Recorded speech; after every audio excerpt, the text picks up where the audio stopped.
Assalamualaikum warahmatullahi wabarakatuh. Waalaikumsalam warahmatullahi wabarakatuh. Waalaikumsalam warahmatullahi wabarakatuh.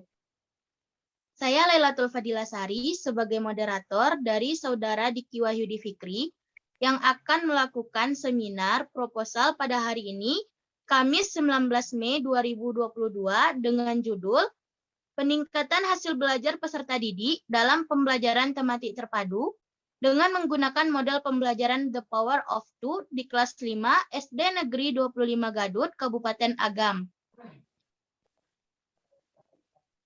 Dan Saudara Ira sebagai notulen dari Saudara Diki dengan dosen pembimbing Ibu Hazizah Zafira dan penguji 1 Ibu Latifah Hanum, penguji 2 Ibu Mardia Rosi Utami. Baiklah, kepada Saudara Diki Wahyudi dipersilahkan. Baik, terima kasih kepada moderator. Assalamualaikum warahmatullahi wabarakatuh. Waalaikumsalam warahmatullahi wabarakatuh. Baiklah, saya akan memaparkan proposal penelitian saya yang berjudul Peningkatan Hasil Belajar Peserta Didik dalam Pembelajaran Tematik Terpadu dengan menggunakan model pembelajaran The Power of Two di kelas 5 SDN 25 Gadut, Kabupaten Agam. Bab 1 pendahuluan. Latar belakang masalah. Pembelajaran tematik terpadu merupakan kegiatan pembelajaran yang dilakukan dalam implementasi kurikulum 2013. Pembelajaran tematik terpadu menggunakan tema dalam memadukan kegiatan pembelajaran yang di dalamnya terdapat beberapa mata pelajaran sekaligus dalam satu kali tatap muka. Kegiatan pembelajaran tematik terpadu ini berpusat pada peserta didik dan pembelajaran dapat berkembang sesuai dengan minat dan kebutuhan peserta didik, serta memberikan pengalaman langsung kepada peserta didik. Pembelajaran tematik terpadu dikenal dengan pembelajaran yang bermakna. Hal ini dikarenakan seluruh kegiatan pembelajaran yang dilakukan oleh peserta didik akan lebih berpusat pada dirinya sendiri, sehingga dapat membuat dirinya mampu aktif dan kreatif, membangun pengetahuan sendiri, mampu memecahkan masalah nyata yang dekat dengan lingkungan peserta didik, mampu bekerja sama dalam kelompok, dan mampu berpikir kritis. Pembelajaran tematik terpadu pada hakikatnya merupakan satu sistem pembelajaran yang memungkinkan peserta didik baik secara individual maupun berkelompok aktif mencari, menggali, mengeksplorasi, dan menemukan suatu konsep yang berkesinambungan melalui tema-tema yang berisi muatan mata pelajaran yang dipadukan. Pembelajaran tematik terpadu pada dasarnya dikembangkan untuk menciptakan pembelajaran yang di dalamnya peserta didik sendiri aktif secara mental, membangun pengetahuannya yang dilandasi oleh struktur kognitif yang dimilikinya, sedangkan guru lebih berperan sebagai fasilitator dan mediator pembelajaran. Berdasarkan observasi penelitian di kelas 5 SDN 25 Gadut, Kabupaten Agam pada tanggal 2 Januari hingga 5 Januari 2022, ditemukan beberapa masalah dalam pembelajaran di kelas tersebut, baik dalam aspek perencanaan, pelaksanaan pembelajaran maupun dalam hasil belajar peserta didik yang belum sesuai dengan tuntutan dari kurikulum 2013 yang diterapkan saat ini. Adapun jabaran permasalahan yang ditemui antara lain. Yang pertama, peneliti menemukan RPP yang dibuat guru masih ada yang perlu diperbaiki, seperti tujuan pembelajaran belum sejalan dengan indikator pembelajaran, dan guru belum menggunakan model pembelajaran yang inovatif dalam langkah-langkah pembelajaran yang disusun guru. Yang kedua, dari segi proses pembelajaran guru seharusnya memberikan kesempatan kepada peserta didik untuk berbagi informasi kepada temannya dan melibatkan peserta didik secara aktif dalam pembelajaran. Karena dalam proses pembelajaran masih terpusat pada guru, hendaknya peserta didik yang diharapkan untuk lebih aktif dalam proses pembelajaran sehingga materi yang dipelajari akan lebih bermakna dan mudah diingat oleh peserta didik nantinya. Dan yang ketiga, kerjasama antara peserta didik kurang terlihat dalam pembelajaran, dikarenakan guru seharusnya mengkondisikan peserta didik dengan belajar secara berkelompok atau secara berpasangan, sehingga kerjasama antar peserta didik terbangun dalam kegiatan pembelajaran. Yang keempat, interaksi guru hanya terjalin dengan sebagian peserta didik yang ada di dalam kelas, dan sebagian lainnya peserta didik lebih pasif karena kurang memahami materi yang sedang dipelajari. Permasalahan yang telah diuraikan di atas sangat berdampak terhadap hasil belajar peserta didik pada pembelajaran tematik terpadu di kelas 5. Adapun dampak yang terjadi berdasarkan permasalahan tersebut yaitu Yang pertama, peserta didik lebih banyak menjadi pendengar pada saat pembelajaran berlangsung sehingga peserta didik cenderung pasif, mudah merasa bosan, peserta didik juga tidak mendapat pengalaman yang menarik dalam pembelajaran, dan jenuh dalam mengikuti pembelajaran. Yang kedua, peserta didik tidak percaya diri dalam mengutarakan pendapat karena peserta didik hanya duduk dan mendengar penjelasan dari guru. Ketiga, peserta didik tidak percaya diri untuk bekerja sama dalam kelompoknya dan tidak mau bertanggung jawab serta tidak saling berbagi dalam bekerja kelompok. Yang keempat, peserta didik yang kurang memahami materi pelajaran tidak mendapat pemahaman yang sama seperti temannya yang lebih memahami materi tersebut. Pembelajaran yang seperti ini tentu berdampak pada hasil belajar peserta didik, di mana hasil belajar peserta didik belum memuaskan. Hal itu ditandai dengan rendahnya hasil belajar peserta didik pada pembelajaran tematik terpadu di SDN 25 Garut Kabupaten Agam, khususnya pada penilaian tengah semester PTS 1 yang berada di bawah ketuntasan belajar minimal yang digunakan sekolah ini yaitu 76. Yang kedua itu rumusan masalah. Berdasarkan latar belakang yang telah diuraikan di atas, maka secara umum yang menjadi rumusan masalahnya adalah bagaimanakah peningkatan hasil belajar peserta didik dalam pembelajaran tematik terpadu menggunakan model pembelajaran The Power of Two di kelas 5 SDN 25 Garut Kabupaten Agam. Secara khusus rumusan masalah penelitian ini adalah yang pertama, bagaimanakah rencana pelaksanaan pembelajaran untuk meningkatkan hasil belajar peserta didik dalam pembelajaran tematik terpadu menggunakan model pembelajaran The Power of Two di kelas 5 SDN 25 Garut Kabupaten Agam. Kedua, bagaimanakah pelaksanaan pembelajaran untuk meningkatkan hasil belajar peserta didik dalam pembelajaran tematik terpadu menggunakan model pembelajaran The Power of Two di kelas 5 SDN 25 Garut Kabupaten Agam. Ketiga, bagaimanakah hasil belajar peserta didik dalam pembelajaran tematik terpadu menggunakan model pembelajaran The Power of Two di kelas 5 SDN 25 Garut Kabupaten Agam. Kemudian yang ketiga yaitu tujuan. Berdasarkan rumusan masalah yang telah diuraikan tersebut, maka tujuan penelitian ini secara umum adalah untuk mendeskripsikan peningkatan hasil belajar peserta didik dalam pembelajaran tematik terpadu menggunakan model pembelajaran The Power of Two di kelas 5 SDN 25 Garut Kabupaten Agam.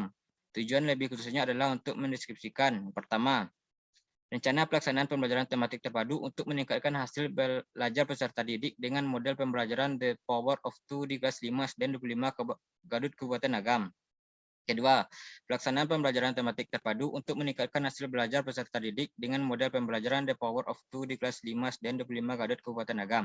Ketiga, peningkatan hasil belajar peserta didik dalam pembelajaran tematik terpadu menggunakan model pembelajaran The Power of Two di kelas 5 SDN 25 Garut Kabupaten Agam.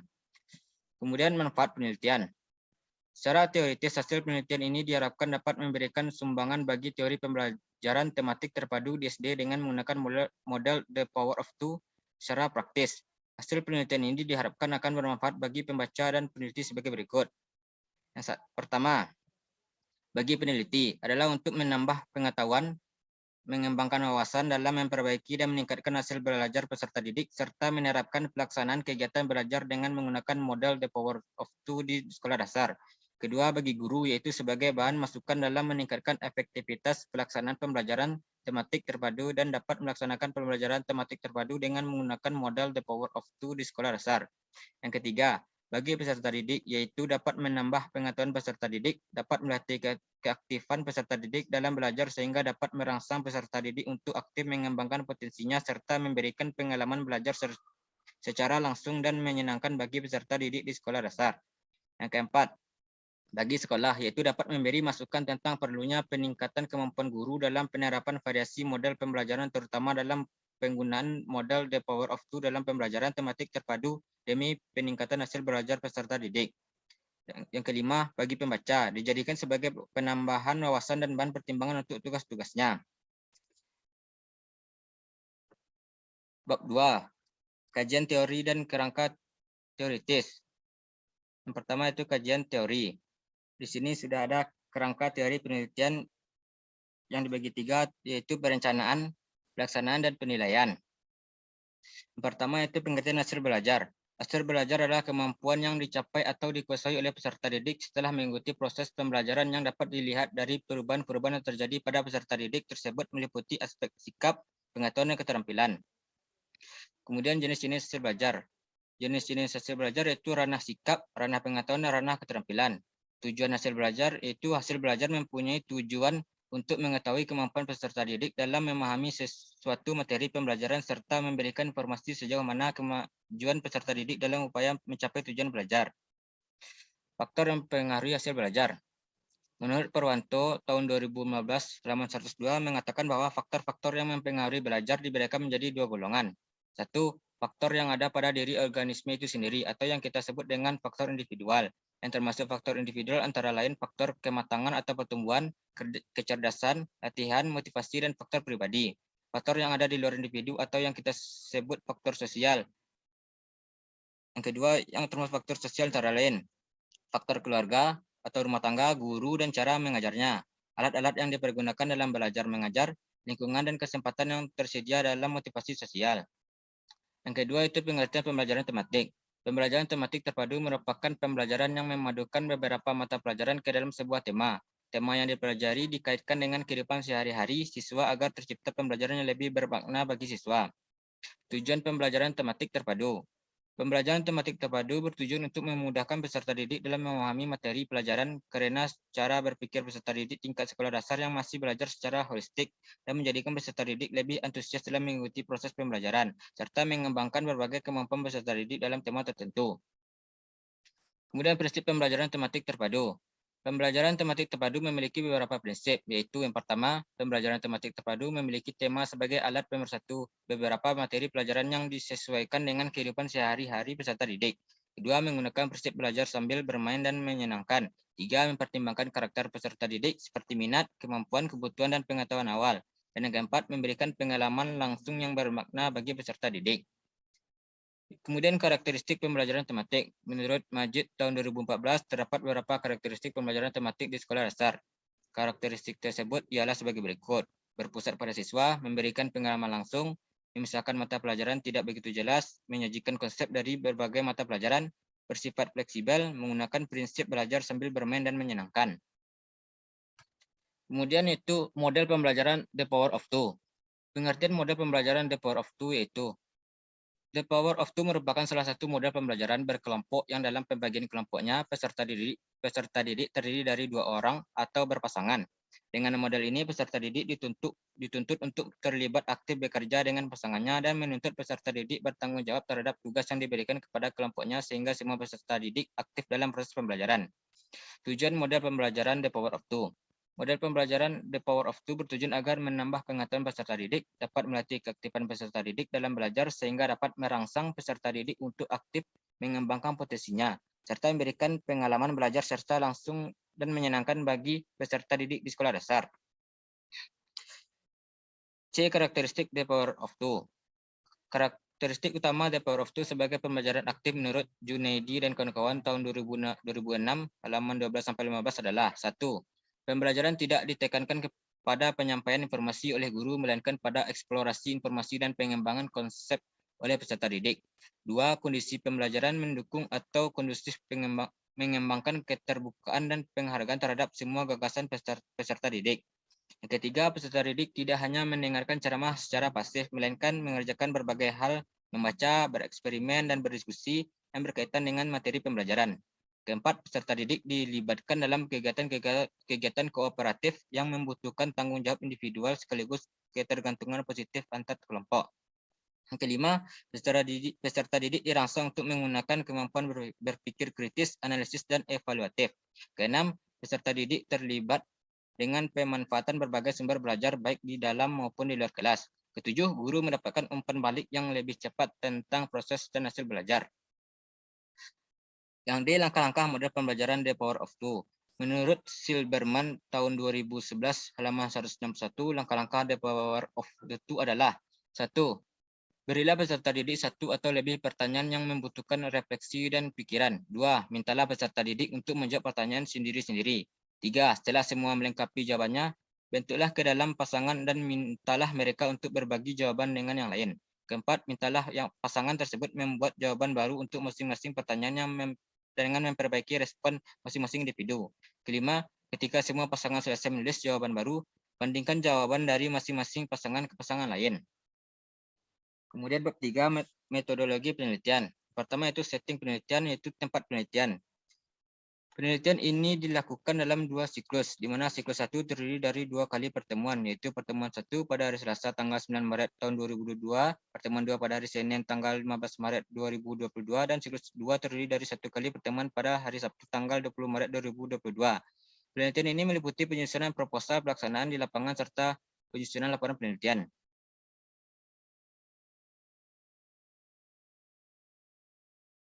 Subjek penelitian ini adalah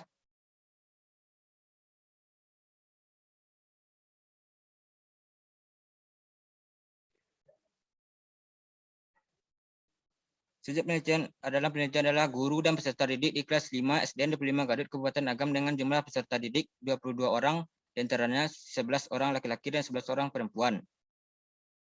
Adapun dalam penelitian ini juga melibatkan antara lain peneliti sebagai guru praktisi pada kelas 5 SDN 25 Garut Kabupaten Agam, pengaman atau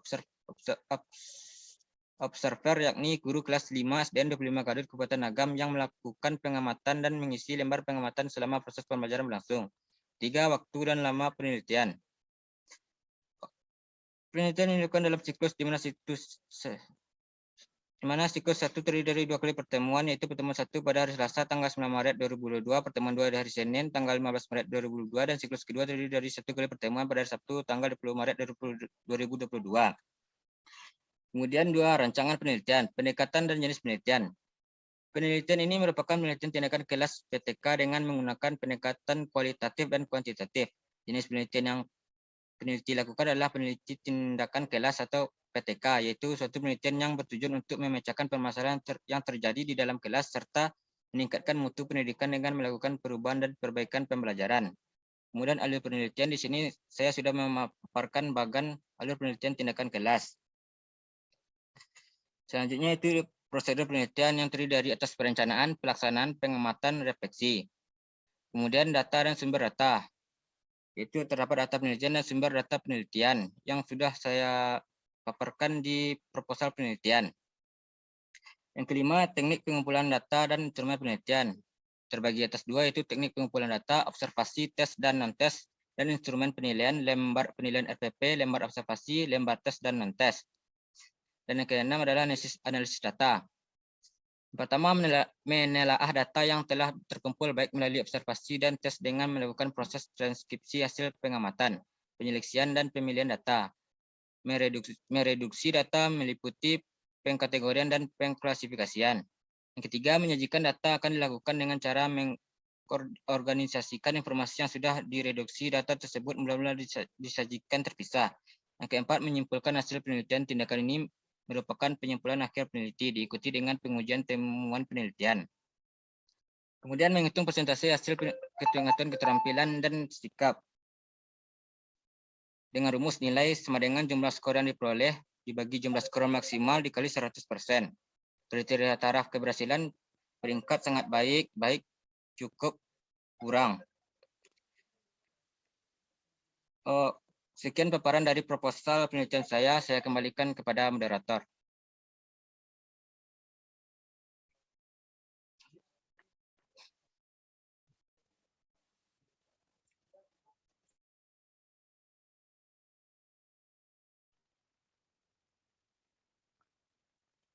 Itulah penyampaian proposal penelitian dari Saudara Diki Wahyudi Fikri.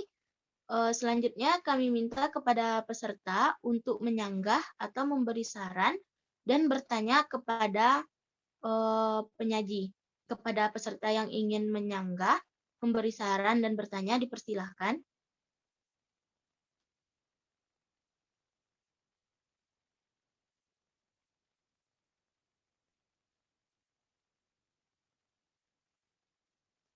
Jika tidak ada, saya Lailatul Fadila Sari sebagai moderator